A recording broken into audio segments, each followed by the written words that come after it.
Hey, and welcome to the Green Apple Home. Today I'm bringing Olive Garden to my family without taking them to Olive Garden.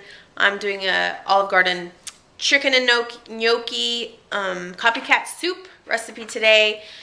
I like to add more vegetables to mine just to make it a little bit fuller. I do use the fat cream, half and half, not the fat free. You can to cut calories though. There's so many ways you can cut calories, so you don't have to make this a creamy fattening soup. You can make it a creamy, less fattening soup. It turns out delicious. You'd never know it wasn't the Olive Garden. Actually, you'd be like, am I in Italy? Okay, well, these are the ingredients we need. It calls for 2 chicken breasts, but they're so big nowadays. I only did 1 and then a little bit, and it was probably enough. It's supposed to make about 8 bowls, so I figure that's probably enough. I do a cup of shredded carrots.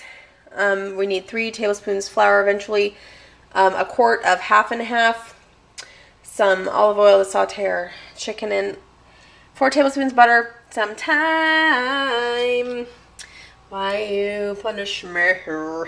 Anyways, that we do 3/4 of a teaspoon, a cup of celery diced, a cup of spinach cut up finely, an onion, a teaspoon of minced garlic, and then you need a 16-ounce gnocchi package. This one was in the refrigerated section, but you can also find them dry in the pasta section. The ones in the refrigerated section to me taste a little better. Potato gnocchi right there, 16 ounces.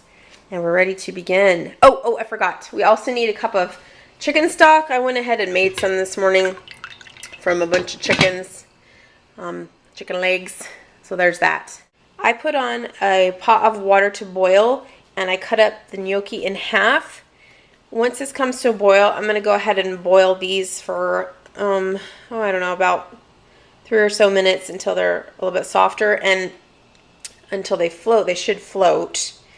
And the reason why I'm doing that is because I'm not worried about it thickening up my soup too much, but it might make it kind of starchy tasting. I don't know. So anyways, I've got my 2 tablespoons of olive oil in this pot. You need a big stock pot. And then I'm going to add my chicken to that. And we're going to saute this until it's kind of almost done. Maybe a little bit still pink. At this point, this would be a good time to season this. So I'm going to salt and pepper this lightly. This is probably a good point. I'm going to go ahead and add my onions. And I'm going to add my celery. Garlic, my minced garlic. I'm going to add my shredded carrots. And at this point, you have a lovely, look at how beautiful that looks, all that color. We're going to stir it up. And we're going to cook this until these onions become translucent. Or clear, whatever word. If you feel like using a big vocabulary, you say translucent. Okay, the onions are looking pretty clear. So now we're gonna, since there's, see all that butter at the bottom of the pan, we're gonna add our 3 tablespoons of flour, and so it'll absorb that butter. It'll make a roux, which will thicken it. Quickly try and get this into a roux. So then we're going to add our cup of chicken stock and our whole quart of our half and half. You can use fat free if you would like. And we're going to make this boil. So I can add my gnocchi. Stir this up real quick first, and then we'll go over there. So now we're going to slide these little babies. We're going to slide them right into their pool here, this boiling pool. And we're going to stir them up. This should take only about 3 or so minutes to cook. They'll start floating to the surface.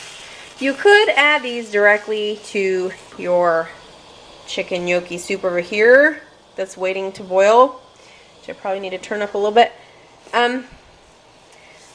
And if it makes it too thick, then you just are going to add more of your chicken stock or whatnot. But see how, you know, there's starchy water after you're done boiling pasta? You risk your soup kind of tasting a little starchy. So we've got this pot simmering.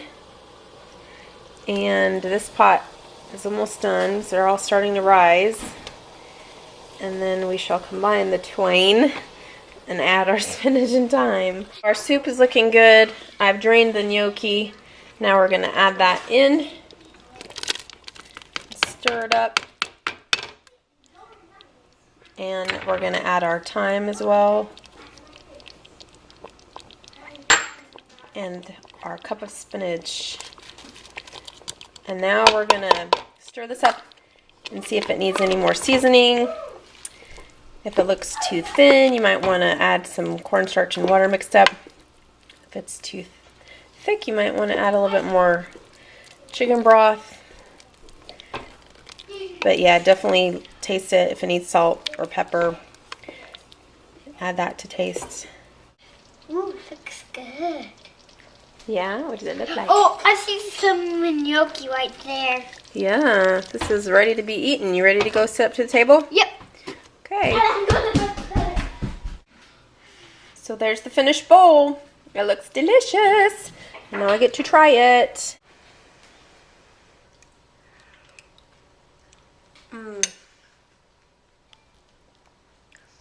I've been wanting this for a while because I've kind of had this cold going on. And so it's such comfort food. It's so good. This really tastes just like the Olive Garden. It's very creamy. I like it that it has a little bit more veggies in it. This is really good.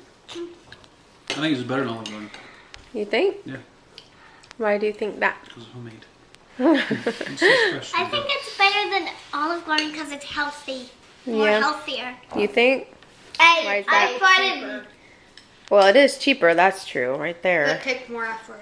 It does take more effort. You're right. Why do you think it's healthier, Briz? Because there's lots of veggies in it. All right, there you have it. My family likes it. Ta-da! Homemade is good. As always, thanks for watching, and we'll see you next time on The Green Apple Home. Neil made a good point, and what was your point? The point is you get more of the gnocchi in your bowl than Yeah. just 2 or 3 and a bunch of Well, broth. I've had a whole bowl of soup before from the Olive Garden that didn't have one Yeah. single gnocchi. So yeah, and the kids are always wanting more gnocchi, and they say, I only got 2 in my bowl. But sometimes I hit the jackpot and then get 4 or 5. Oh, there is something on the camera. There's a carrot on the camera. All right, get the carrot off.